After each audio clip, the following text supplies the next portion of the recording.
pro-life article in the amendment, we put that into the Constitution 35 years ago, 1983, and we had to canvass to get that into the Constitution. Now, 35 years later, there's so many people and there's such a movement to get it out of the Constitution that we're here now on the streets again defending it.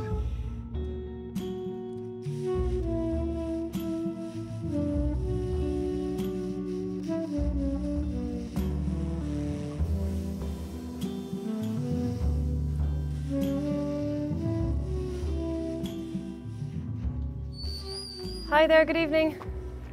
Hi, how are you getting on? Sorry for disturbing you. Hi, how are you doing? My name's Maria, this is Joe. We're just going door to door this evening to give information about the voting on Friday. The vote for the referendum, so we're pro-life, so we're hoping for a no vote. Have you any thoughts on it yourself about what to do? We'll be voting no. Oh, will you? Oh, delighted to hear it. That's fantastic. Yeah, great to hear. Sorry for disturbing you now. Yeah, that's great. So you'll be sure and vote anyway on the Friday? Oh, I will, yeah. Where's your polling station around here, actually?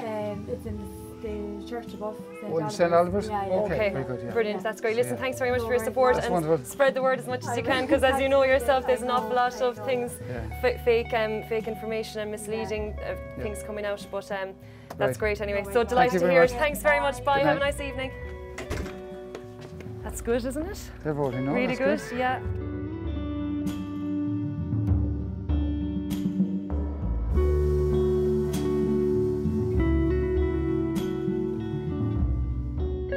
My name is Maria Casey.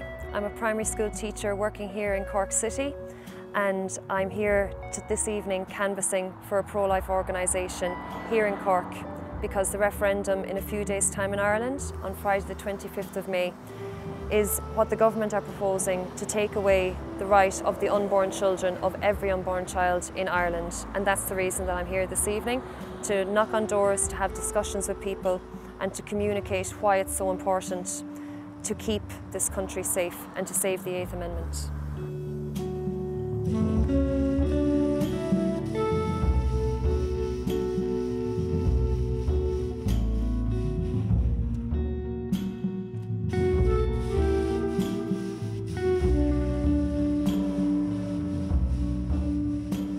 We're in Cork City, which is the second largest city in Ireland, and this is the main street of Cork City on the Tuesday ahead of Friday's referendum. And we're here to try and engage with the passers-by and ask them if they would like information on the no vote, on the reasons why they should vote no, and talk to them about the issues if they want to talk to us about them. And we're also offering them things like car stickers. This is a no badge. It says Neil, which means no in Irish.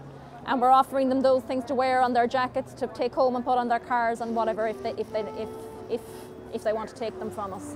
So we're here to try and advocate to be a visual presence, but also to actually engage with the public, the people passing by who are voters, obviously.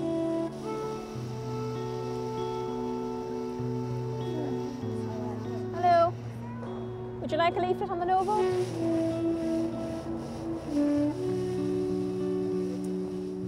In most countries, it's the legislators, it's the parliaments that enact the laws. Here in Ireland, our constitution protects the legislators from, creating their own agendas and reserves the right to the people. So if the people vote yes to this, the legislators will then take control.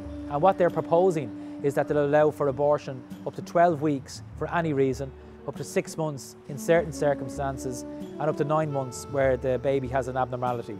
So major change. The more visible we are, the stronger it is, because don't tell the others across the way there that I said this, but there's a very real risk that they'll win. The yes vote? Oh yeah. Oh, they're going to win, definitely. I don't think they're definitely going to win. They'll win by a small margin, I'd say. No, not if we can turn enough people between now and Friday. Oh. I'm serious. Great. We are in not defeatist mode. We haven't seen the exact question yet, but it's going to be along the lines, do you want to repeal the 8th Amendment and allow the government to legislate for abortion? So we're saying no to repeal, we're voting no, and another part of it is, in the question is, if the yes vote were to go through, you're giving the power to the politicians to legislate, and nobody trusts their politicians anymore, so they don't want to give them that power. And when they get that power, it means that the people will never again get to vote on this issue. You know, this is our last chance to vote on abortion in Ireland. So that's why a lot of people are voting no, because they don't trust their politicians, and number two, because the proposal is too extreme.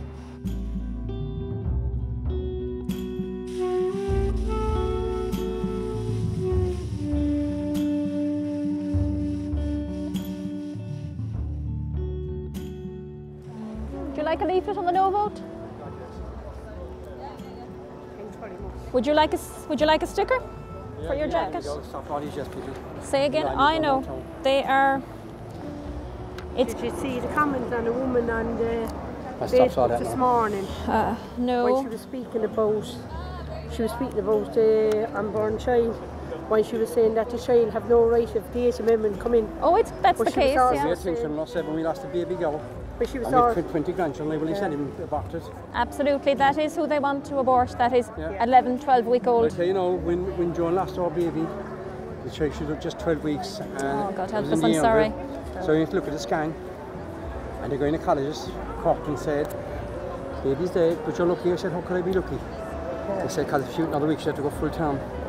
I said, "Could you give me the gender?" He did. And we said, "Stays between you, me, and the chap on the thing, Noel." I said, "I don't want to know that, but now you have to go and tell my wife." And Joan didn't find out what the gender that baby was last year. Like I worked in North Fermoy, it was a plumber from North Fermoy. And if they went to the nurses training school, because it was a tutor hospital or a university hospital now, if they saw these babies inside the Pepsi jars. I think it's disgraceful, tell you the truth. It's disgraceful. They're going backwards instead of going daughter forward. lost twins there to 4 weeks ago. I'm sorry to hear that. Thank you. We'll be over voting no. Absolutely. Thank you. Yourself?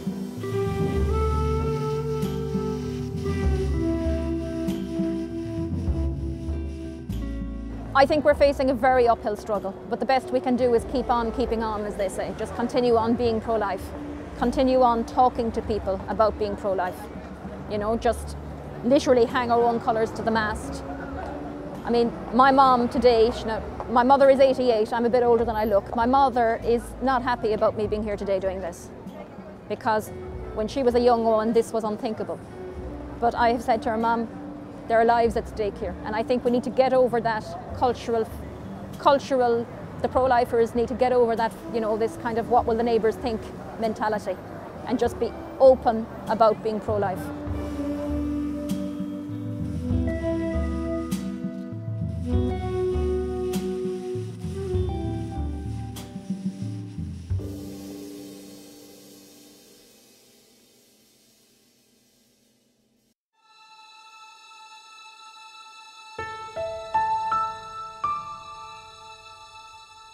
The first thing you have to do is to understand the near 2,000-year history of the church in Ireland. I won't summarise every element of that, other than to say that since the time of St. Patrick, the single dominant, constant theme of Irish history is Catholicism. That is the thing that subsumes everything else, and even other significant issues like the dominance by Britain and Britain's attempt to dominate Ireland over centuries. Even that is subordinate to the overarching pattern of Catholicism, and particularly since the Reformation, when England, Scotland and Wales in effect went Protestant and Ireland remained Catholic, that Catholicism has been the single most important aspect of difference between Ireland and the rest of what is now the United Kingdom.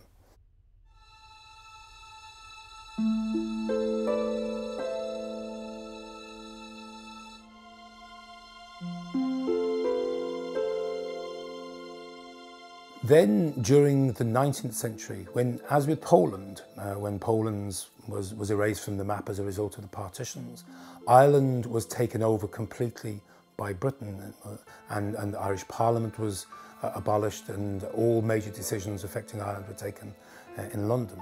And the church during that period became even more important as a vehicle for Irish identity, because the suppression of Catholicism that had been there since the Reformation started to be loosened. So throughout the 19th century, as the 19th century went on, Catholicism grew exponentially. Churches were built which had been illegal. Catholic schools were founded. Pretty well every school in the country was a Catholic school, that, with the exceptions of those under the minority control of the Protestants. The Catholic Church in effect ran most of the social services within the society.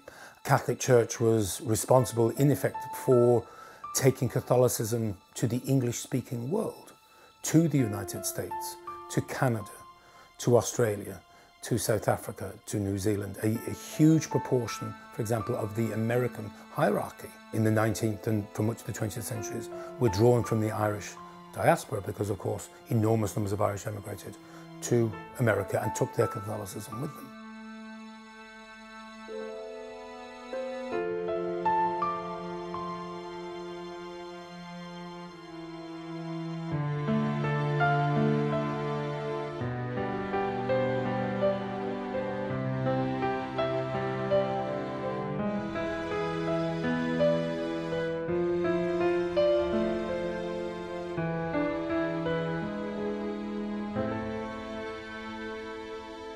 And then 100 years ago, at precisely the time again that Poland achieved its independence, so did Ireland.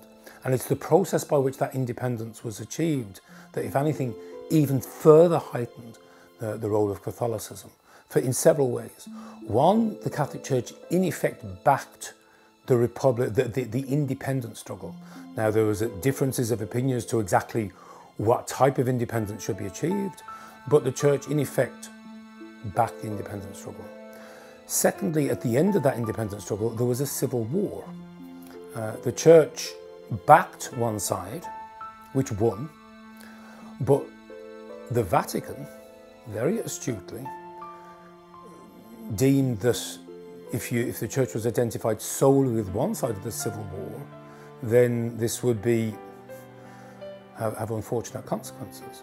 So the Vatican, particularly in terms of its appointments of bishops after independence, there was a consistent policy of appointing bishops who were drawn from the clergy that had supported the losing side, in effect to balance out.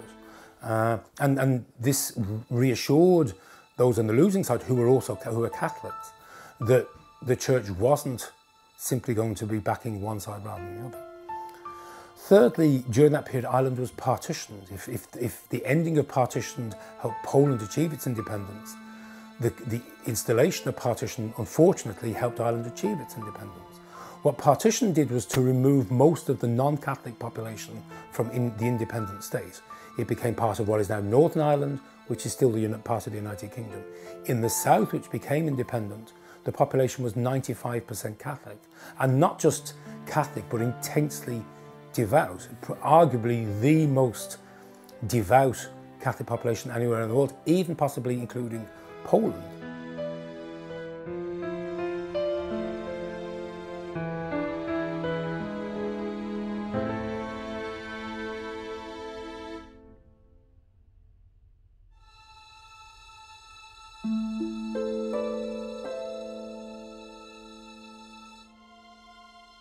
If we go back to the 1970s, Ireland was very Catholic, very family-based country. People loved their families, loved their children. You had big families.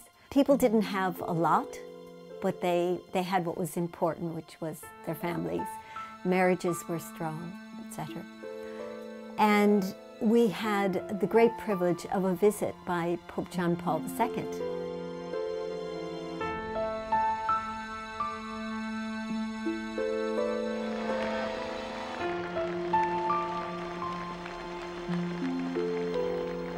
While he was here, he gave his final address in Limerick before he got on the plane in Shannon Airport, challenged us that we were at a crossroads, that Ireland, which was very good, very prayerful, very Catholic, was really at a crossroads, which maybe we weren't terribly aware of ourselves here in Ireland. And he said we had to choose. Ireland must choose. Were we going to go the way of divorce? Were we going to go the way of contraception? Were we going to go the way of abortion?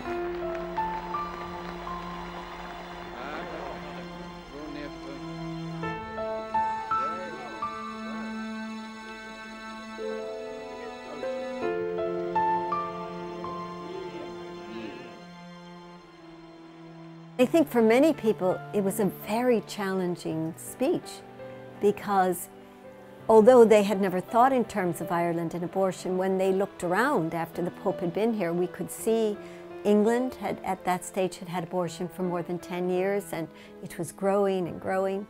The United States had Roe v. Wade, which now was free-for-all for abortion in the United States. And I think we realized we had to do something. So we began to pray, and there were several rosary campaigns, and in the process of that, from 1979 to 1983, the idea and the decision to seek an amendment to our Constitution. Now, our Constitution already protected life. It protected everyone's life. But we felt, given England, given the United States, that we needed to do more. We needed to put it in explicitly in the Constitution that the baby before birth had a right to life. And so that's what we did. So we began to campaign from really 1980, 1981, and every time, in fact, every time a candidate would promise us they would bring in a referendum about abortion and didn't, the government fell. So we had 4 governments in the period between 1980 and 1983. And it went from a request to a demand to the fact that nobody was going to stay in power if they didn't give this. This is how strong it was. And the rosaries were going on the whole time. So in 1983, we had a pro-abortion Prime Minister, Garret FitzGerald. And he was but he had promised to give us an amendment, but he tried to sneak in a wording that would have killed babies with disabilities, and he got caught. It got leaked. And because it got leaked by a journalist who had a son with Down syndrome and saw it go across his desk and put it on the news. And so then he had to let us write the wording.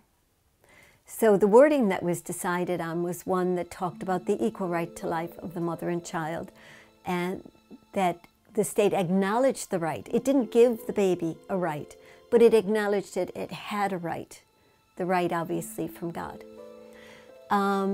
So that was the 8th Amendment, and from the day that was passed, I mean, there was great rejoicing in Ireland when it was passed.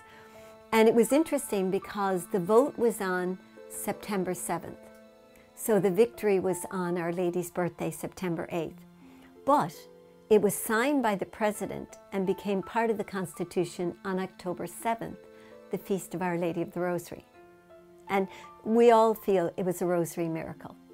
So, but from the beginning, the very Prime Minister and many other people have been fighting against it, have been trying to get rid of it, have been trying to have it reinterpreted, have been pressing for abortion.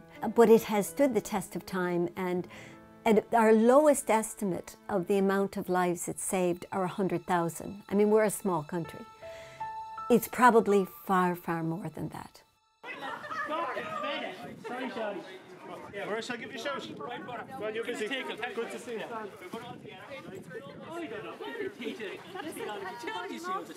Now, so we're rolling out right now. We're on the 5 and 1 roll. Right. Now, so who has done? I was in college. I remember hearing about abortion, and I asked my mum what was it, and she told me. And I was horrified, obviously, thought it was disgusting, but it went out of my head straight away again, because, you know, I was a teenager, there wasn't a threat to the 8th Amendment, abortion wasn't an issue in Ireland at the time. So then I'm in college in UCC here in Cork, and I see posters and meetings about repeal of the 8th Amendment. So I had to ask someone, what did this mean? And they said, oh, they want to try and legalise abortion in Ireland. And what happened to me was I remembered what my mum told me it was, And I said, there's no way I can allow this. I'm going to do everything that I can to campaign against it. So I gathered a group of students in UCC, in the university, and we were just out on campus handing out pro-life literature, talking to people, explaining to them that it's never medically necessary to save the mother's life. You know, it doesn't help women, it damages them. Telling them the truth about abortion, what it does to the baby, the medical procedures, which are horrific. And so that's what we were doing. And then we started doing street sessions in the city centre as well. We started canvassing, going to people's doors, knocking on the door and having the conversation with them. So we've been doing that with over 2 years now in the lead up for this referendum, because we knew it was coming. So we've been getting ready for it for a long time.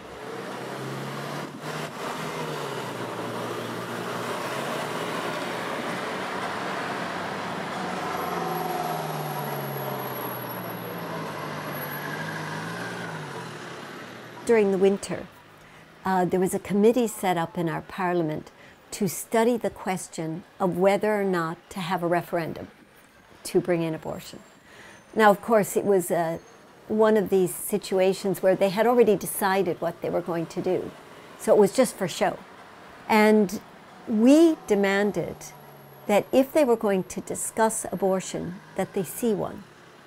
We didn't demand that they see an actual film of an abortion, but even just an illustrative film, you know, line drawings that are biologically correct.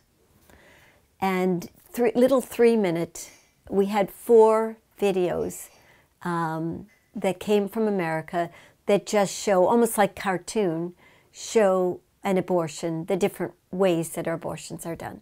And we just asked that they watch one of those, that they not discuss abortion without seeing what it is. And the person, Tim Jackson, who was the first one, he did a hunger strike in front of the Parliament for 2 weeks. Every day he sat there all day, just sipping his water, demanding that they just watch a 3-minute video. And then when he was done, because we wanted to have a hunger strike where nobody died or nobody got sick. So we would all take turns. So I was the second one.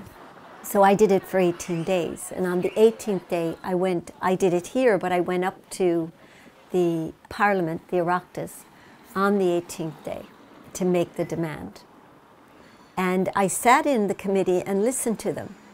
And they spent 2 hours discussing how much abortion was needed, and never a single time, never once mentioned that there was a child, that there was a baby. Like you would think pregnancy is only one person, right? And the 2 pro-life ones that were there while I was there, both of them were cut off. You're supposed to have 10 minutes that you can talk. In both cases, they were cut off after 2 or 3, and other ones were given 15 minutes. Like, it was absolutely disgraceful. But that is what it was. That is the way it was. And in the discussion I heard, they were talking about a homeless woman who's pregnant, and she has 2 children. Well, she actually has 3 children, but they only said 2 children. And they were saying that she needs abortion because she's about to be homeless. And so they were saying that abortion is the answer to homelessness.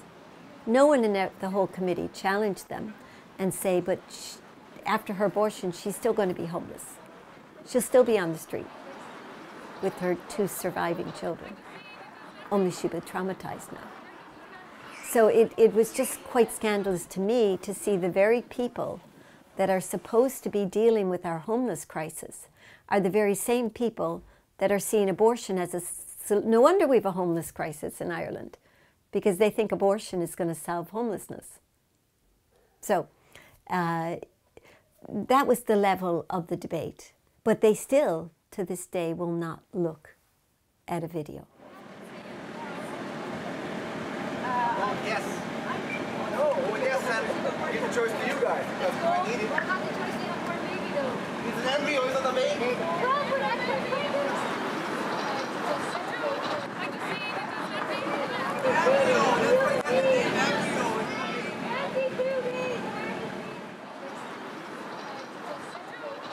In the debate, on the yes side, the thing they avoid all the time is discussion of the child. any mention of the child. One of the Yes campaigners said to me on the street, "It's not a child. It's not a child till we say it's a child." But most of the people they're asking to vote yes haven't thought that through, or think it's just a little bit of abortion, or it's just abortion for a baby that's has a very serious condition and is going to die, or it's just abortion for... One woman said to me, I said, "But what about the baby?" She was saying choice, and I said, "What about the baby?" And she said, "I don't care about babies." Most people aren't really aware. They say to you, "Yes, but girls shouldn't have to go to England. We should be able to do it here." And I'd say, "Do what?" And they're only vaguely aware, like they haven't really thought about the fact that do it means killing a child. Yes voter, because I'm a doctor and I believe that women are entitled to reproductive rights and they should be cared for compassionately at home. I'm a yes voter because it's really none of my business what anyone else does. I don't know their lives, I don't know what's going on, I don't know their circumstances, I can't judge them, I can just support them in whatever they decide to do. I think it's the person's choice and that's it. So that's it. Yes voter, because I believe it will support women's rights, and for me it's just the right thing to do. Not allowing people to have an abortion is taking away a choice, and I think it's ridiculous in this age that they can have that. If you don't believe it's a good thing, don't do it. But I don't think that should impede other people making that decision for them. I don't believe in abortion for the sake of abortion, but I do believe that if a woman is having problems regarding their pregnancy, then they should have that choice. Completely pro-choice. Let people choose what they want. It's their lives, it's their bodies. Why should we stop them? In the morning, it could happen to any of us, and you don't know what you do when you're in that situation until it happens. And it is happening here, so why not? Why make it difficult for people when it's such a hard time in their life anyway? With crisis pregnancies, teenage pregnancies, all that, it's horrible. So why stop them? Let them do what they want. Let them make their lives that little bit easier. Information on the no vote, ladies. Are you voting on Friday? Yeah, I'm voting yes. Can I ask you why? Because I feel like people should have a choice for their own body, Okay. And do you know what the government is proposing in their bill? 12 weeks. And you're okay with that? Yeah, I am. Up to 12 weeks? Yeah, personally I am. Unrestricted? There is restrictions on it. Like what? That you have to get it signed off by 2 different doctors. You have to then go and find 2 different doctors to actually sign off on it. But that doesn't mean it's restricted. Before and after. That doesn't mean it's restricted. You don't get that if you have to go over to England, that's not. That's not restricted abortion though, having to get a doctor. They have to do that in the UK as well. It's unlimited abortion right up to 12 weeks. For any reason, no reason. So if I'm pregnant with a baby girl and I wanted a baby boy, that's a reason. It's no reason. I can have an abortion right up to 12 weeks. They have to sign off on it. What if they don't sign off on that? Because But that's your reasoning. But Simon Harris, it says in the bill, unrestricted. But sure, it's my opinion. If I want to vote yes, I'm going to vote yes. Yeah, no, it's good to trash it out. And how the yes side, their arguments are, they use just words, slogans, and they don't talk about abortion wherever possible. They don't want you to realize a child will die. They talk about compassion for the woman, dignity for the woman, compassion, dignity, equality for the woman. So they use words like that. They say, someday it could be your daughter. Someday, they never say, but it's your grandchild, They talk about traveling, the trauma of traveling when you're in crisis. Trust women is one, trust doctors, trust politicians. So, trust them to do what? They never finish the sentences. And then, of course, choice. Choice to do what? So, the no side, who want to keep the amendment and keep the protection, our arguments are all around finish the sentence. What about the choice for the child? Trust women to do what? Trust doctors to do what? To kill a child. Travel to do what? I mean, the no side really are trying to introduce the voter to the fact that it's a baby. the fact that it's that mothers don't die in Ireland because of that amendment. In fact, our medical record is excellent. You know, and really countering the lies, but also at the same time explaining that you're giving a blank check to politicians to do whatever they like, and that you will never have this chance again. If you give it away, it will never come back to the people again. You know, and if it gets worse and worse and worse, you won't be able to stop it.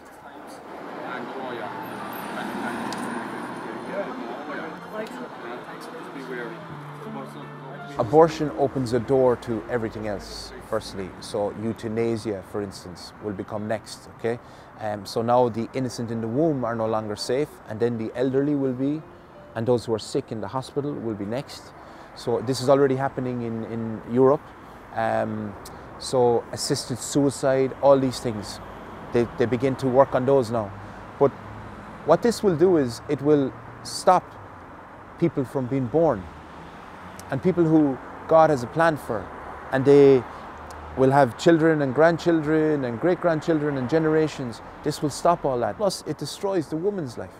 If you talk to a woman after abortion, most of them will tell you they've never got over it. It was horrific. It was the worst experience of their life.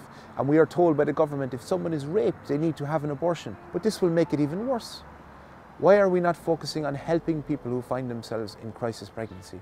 Help them to give the child maybe to adoption. There are so many couples in Ireland who cannot have children. They would love children.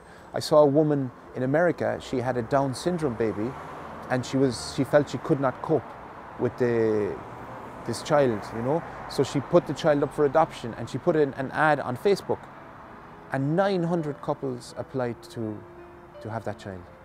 This is the truth. This is what is happening. Every life is sacred, and a child is only conceived when God allows it. So there's a plan for every child, no matter how it was conceived, and we need to love people who find themselves in crisis pregnancy, not push them in for an abortion in secret. It's never the answer. And if you saw an abortion on the internet, you would definitely vote no. But they don't want people to know about abortion. We had a national debate last week on the television, and someone from the audience asked the question, what happens to babies' bodies after the abortion? And the person who was in charge of the debate said, oh, we cannot talk about that. Doesn't that say everything? Okay. Now, rape.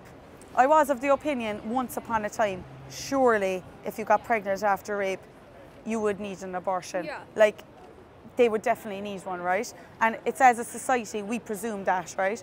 So it doesn't really matter what I think on rape, because I've never been in that situation, thank God. But I've spoken to the women who have been, and I've read reports. Have you heard of the Rape Crisis Centre? Yeah. It's here in Ireland. Yeah. Their reports tell us that in any given year, more than 80% of the women that get pregnant after rape keep their babies. And I was like, that is fairly significant. So I said, is that just in Ireland? I looked to other countries where abortion is legalised. France, the UK, Spain and America. All up there, 70 and 80% of them are keeping their babies after rape. So I've heard their testimonies then. What about people like, you know, like if I got raped, I probably would keep that child, because you know what, like I'm not... The baby's innocent. Exactly. And aborting the baby isn't going to reverse the rape. Exactly, right?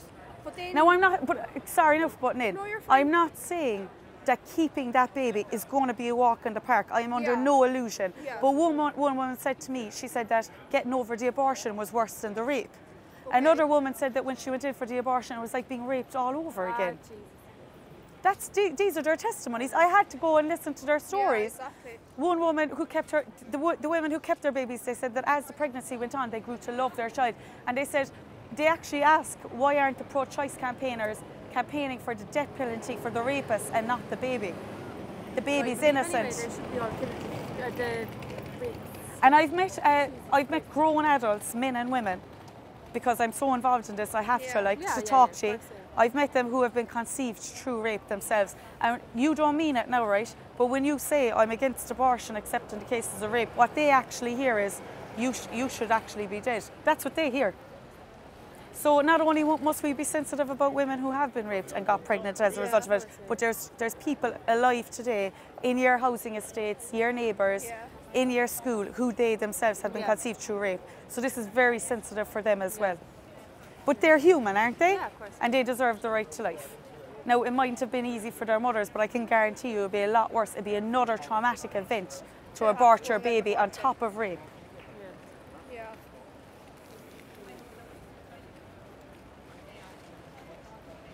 Everything's kind of whirring around in my head now. I'm like, Jesus, that was It's a lot to yeah, I know. Well, none of the issues that they bring up are hard to answer because, I mean, we have science on our side, we have medicine on our side, we have logic and reason and compassion and understanding on our side. So none of their questions are hard to answer. What is hard to counteract is the lies that they give people, the misinformation. Like, for example, I don't know if you've heard of Savita Halappanavar. She was an Indian woman. She died in a Galway University hospital here. And abortion campaigners, they whipped up this media frenzy trying to say that abortion would have saved her life, which is totally untrue. And it's not me that's saying that. There was 3 independent reports done on her death. All 3 stated that it was medical negligence. If the Galway hospital had known that she had sepsis, she died of sepsis, if they had known that and that the source of the infection was coming from the placenta, they were free to deliver the baby, remove the source of the infection from her to save her life. But they were understaffed, they didn't read her bloods properly, and her husband sued the hospital for medical negligence. If there was something wrong with the 8th Amendment, he could have sued the state. It had nothing to do with the 8th Amendment, but they even have her face on posters. I'm sure you've seen them, and they're trying to say that this woman died because of the 8th Amendment, and that is not true. So every day almost, people are saying, oh, but, you know, someone might say, I am pro-life, but this woman died because she was denied an abortion, and we're constantly trying to counteract the lies and the misinformation. So that's what's hard, because you just get worn out from repeating the same thing over and over again. But the good thing is, the person that you're talking to, they know that what you're telling them is the truth, and they thank you, and they're like, I'm so glad that I met with you today, thank you for talking to me, and we win their vote then, you know.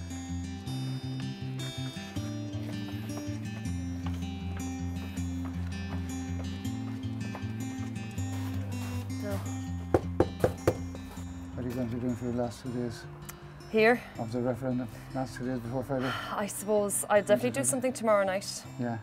I think I might, if is there a leaflet drop? There's a leaflet drop tomorrow or the banner. And the banner? Yeah, one or the other. I'll see which one I'll do now, depending on the mood. Yeah, there's a dog there anyway, but I think the dog's by himself, yeah. The Irish people are very used to this way. It's traditional. I suppose going back to before there was media, mass read media, right, going back to the 1920s and things like that, that, you know, the way of communicating was by talking one-on-one to people. And it is a very, very powerful way. It's typically Irish. Not Ireland isn't the only place it's done, but it's very typically Irish. And we find it's a very different dynamic to campaigning in other ways, you know. Through street sessions, it's different, through television and radio, and here in this country, I should add, that the media generally are for the abortion side. Therefore, they give them what we call a free pass. They don't question what they're saying too extensively, and we get great difficulty from them, you know, and they don't always carry our message. We can make very good points, but they won't carry them.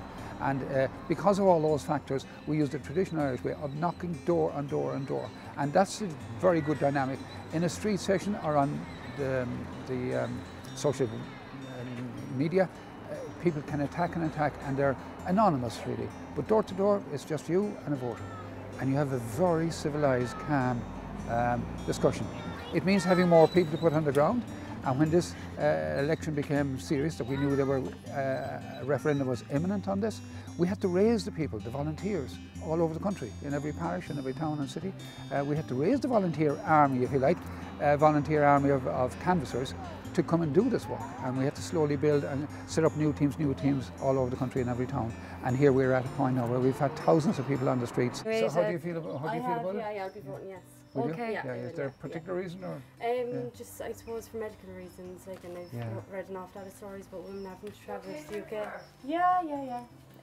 Like with fetal abnormalities, and I just had a baby myself, and like. Have you? Yeah. Well, he's 10 months now, And like, you know, I'm not pro-abortion, I'm just pro-choice and that. And I feel that if a woman has to travel to the UK and then have her poor baby sent back to her, you know, there's terrible stories out about that. The post or whatever. I just think it's appalling. So that's one of the main reasons. Well, there's a lot of untruths and confusions coming out as well out of this confusion, you know. To be honest. And this one is quite clear. Firstly, Ireland is one of the safest places in the world to have a baby, and that's according to the World Health Organization. I suppose if there was an alternative offered, it would be great. But then at the end of the day as well, I'm of the mind that if someone is, like, I'm not pro-abortion. As I said, I've just had a baby. But you're going to get an awful lot of it if you vote yes. It'll be unfortunate. I understand that, but at the same time, if someone's going to have an abortion, they're going to have an abortion. But it doesn't mean that it should be legalised. They still have abortion. So, for example, we think that it's a moral issue, that it's not right to take away the life to the unborn, and we're voting because we're a voice for the voiceless. The babies themselves can't come around knocking on doors, and what we're saying is that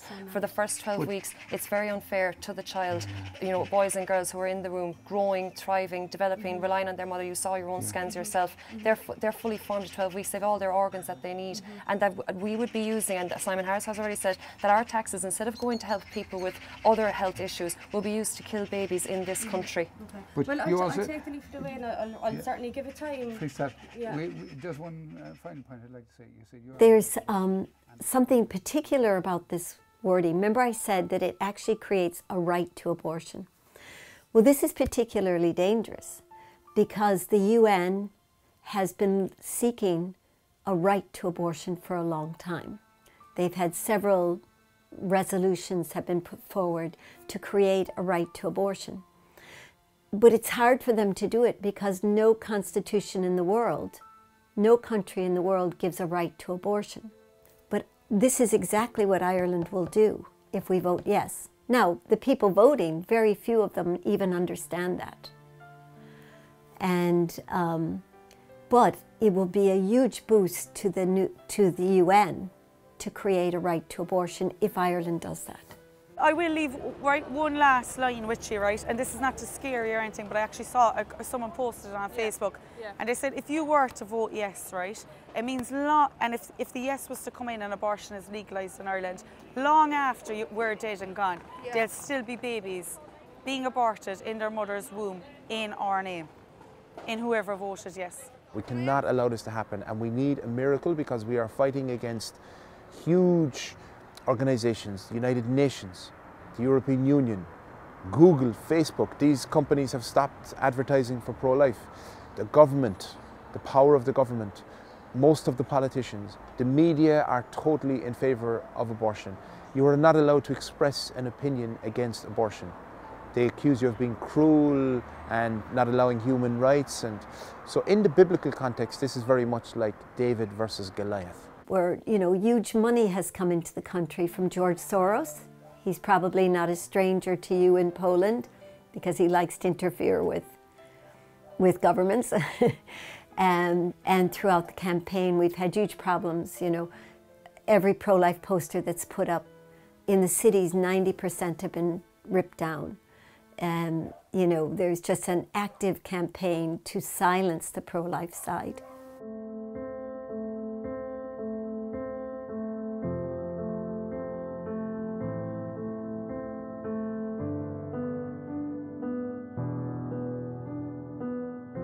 I grew up in a very Catholic Ireland, and people were, I mean, something like abortion, you know, was abhorrent to people. I mean, this is why it's shocking for people today that we're facing into this, and that's a warning to Poland.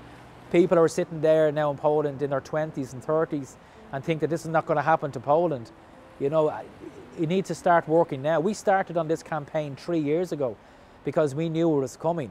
This is not a 5-week campaign. This is, you know, it's years and years of work to make sure that the culture of life remains.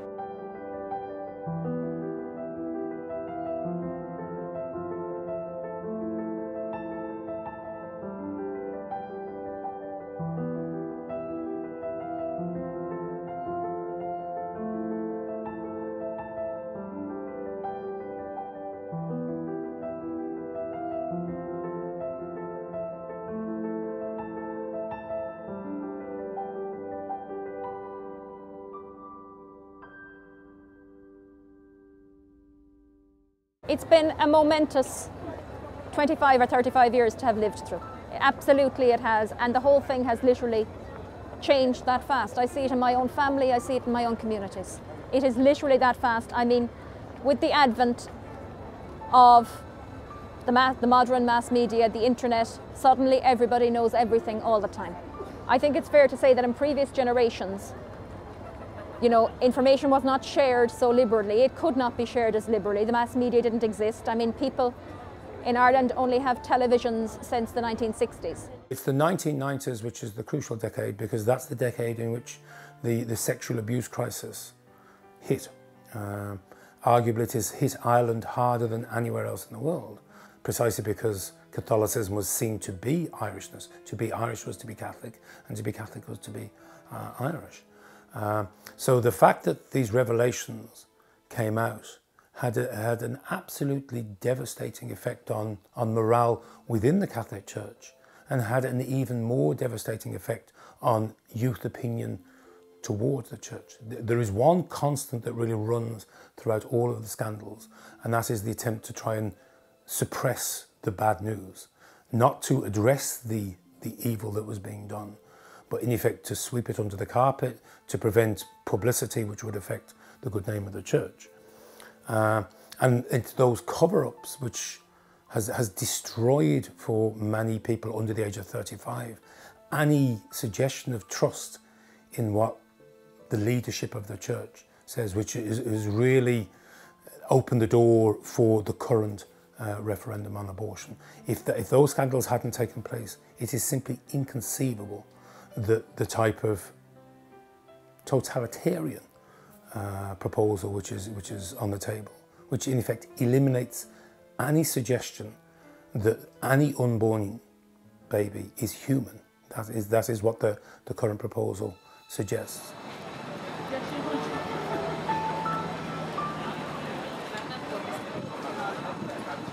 I think Ireland became a wealthy country quickly with the money from Europe, and I think this was the biggest problem. So people then, you know, we don't need God now, because Ireland is quite wealthy. In the 1940s, many people in Ireland did not have shoes, and now we have a lot of money here, and we became very wealthy in the 90s. Ireland became so wealthy that there were more helicopters per 100 people in Ireland than America. There were more millionaires in Ireland per 100 people than America for about 10 years, but it was false wealth, because the price of property just was going up and up and up and up and up, and people were able to get money from the banks, no problem. The banks were throwing money at people, but then the bubble burst and we had a recession, but it did not bring the people back. So I think wealth, prosperity has had a huge impact. We have a terrible suicide rate now, depression, anxiety, people are sick, the health system cannot cope. So people are very, very unhappy. They're searching, and the world cannot give them the solutions. Only God can. Only God can fulfill that desire within them.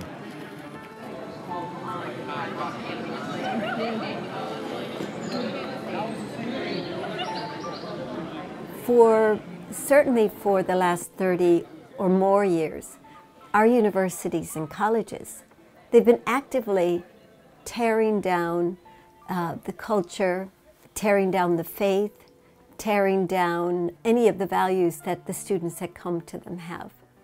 You know, I experienced this myself with a niece who went to the local university, and within 2 weeks, her faith had been demolished.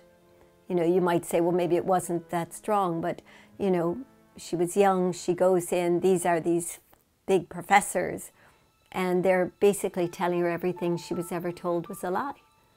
So they've been actually anti-Catholic, anti-life, you know, etc. in these universities. And now you get that for 30 years, and you have a lot of people going up into their 30s and 40s that have been through that, I would say even more than brainwashing, programming. It's almost like programming that we're getting of our young. Because Catholicism is associated with scandal, the good that the Church promotes through its teaching, in effect, particularly the youth, feel free to ignore, and actually are proud to ignore. They publicly display just how contemptuous they are of church teaching. And it is an extraordinarily, this is a nightmare scenario. It is the type of things that Marxists in Poland could only have dreamt of in terms of achieving, in effect, the annexation of the entire youth. They aimed, as you know, in Poland to do this. It has happened in Ireland, but it hasn't happened primarily as a result of a hostile external environment. Regrettably, it has happened because of the actions within the church itself. And speaking as myself, as somebody who is a devout Catholic, that is an extraordinarily difficult thing to accept.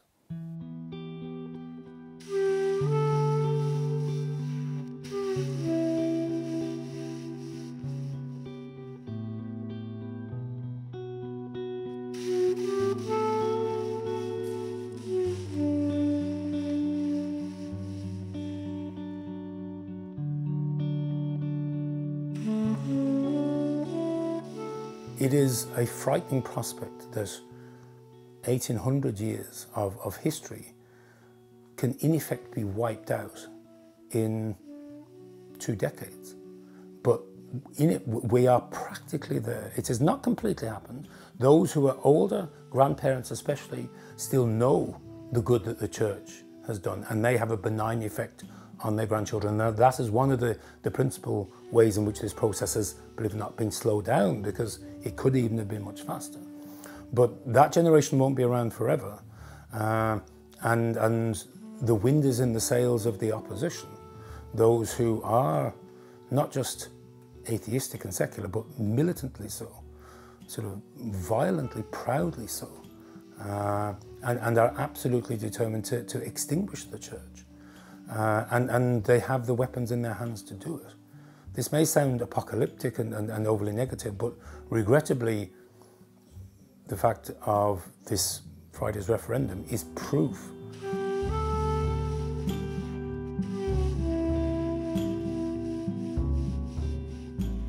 We're told by St. Paul to beware, you know, of the battle, the spiritual battle that's going on out there that we can't see. So I've no doubts that that's part of it.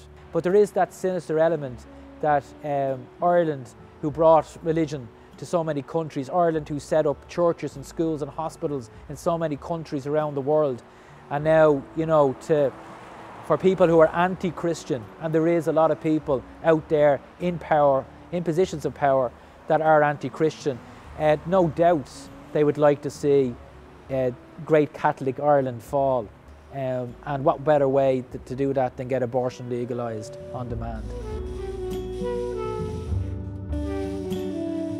St. John Paul II, beautiful encyclical document, which is the highest form of teaching as a pope, Evangelium Vitae, said the way to defeat abortion is prayer and fasting, because this is a spiritual battle. What used to happen in Ireland, we had a great penitential tradition in Ireland. So you had monks, hundreds, thousands, who would go to the little islands around Ireland, and they would go there just to pray and fast for months and months, and many of them would die at a young age. But they knew that we were in a spiritual battle. They did not need a referendum on abortion. But we in Ireland, we have let down these spiritual weapons of prayer and fasting, and we've become weaker as a result. And this is why this has come in. So we need to do what St. Patrick did. St. Patrick famously got rid of the snakes out of Ireland, but they've come back. And maybe they're bigger now.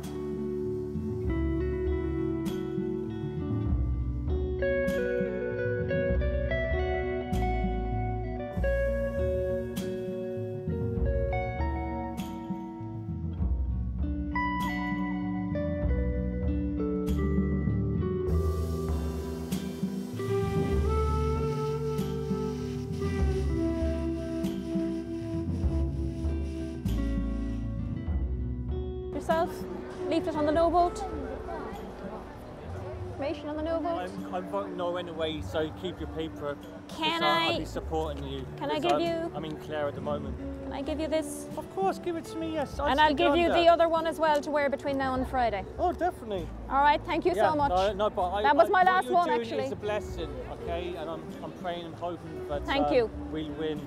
Absolutely. Well, if we all pull together. Oh, we will do. Absolutely. I have a term of it, and I just want to say I've signed the petition, and thank you very much. Fantastic. Do you want a no badge or anything? I have something. I wouldn't even attempt to fight this without prayer, because behind all those politicians, behind all that, is a very malign force. I mean, this is, there's a diabolical nature to this. The culture of death is really the culture of Satan. And you can't fight him without prayer. And unfortunately in Ireland, for too long, pro-life groups have tried to fight without prayer. And this time it is different. And really we have to credit Poland with that. When Poland went to the borders, when all those millions of Poles went to the borders, then I think that changed it for us. I think we realized that we needed not just to pray individually or in our prayer groups, but we needed to come together and pray as well as praying. And that's when we had the Rosary on the Coast. And since then, there has been just a flowering of prayer and prayer initiatives around Ireland. Just incredible. I haven't seen anything like it since the early 1980s and the Pope's visit at 1979.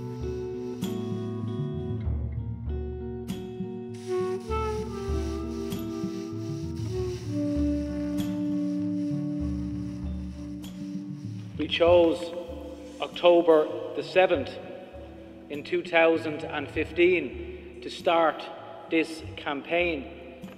October the 7th, of course, being the feast of Our Lady, Queen of Victories, or Our Lady of the Rosary. 897 days later, tens of thousands of doors canvassed, thousands of people met on the street. The prayer, the fasting, the rallies. Who did we do it all for? Well, God, of course. And so the question is, who is in control? God's will be done. If He permits the evil of a yes vote, God has promised that He will create a good out of that evil. Look at the greatest evil ever permitted in the history of the world, what appeared to be the greatest failure in the history of leadership, the crucifixion. What good came out of that great evil? The greatest good, a share in the life of God. Jesus, I am sad. Jesus, I am upset. Jesus, I am down, I'm angry, I am frustrated because what they want to do to our children, what they want to do to our country. Lord, fill me with your grace this evening. Fill me with your Spirit, because you are in control, God our Father. You are in control, God the Son. You are in control, God the Holy Spirit. Please deepen our faith in you, O Blessed Trinity. Amen.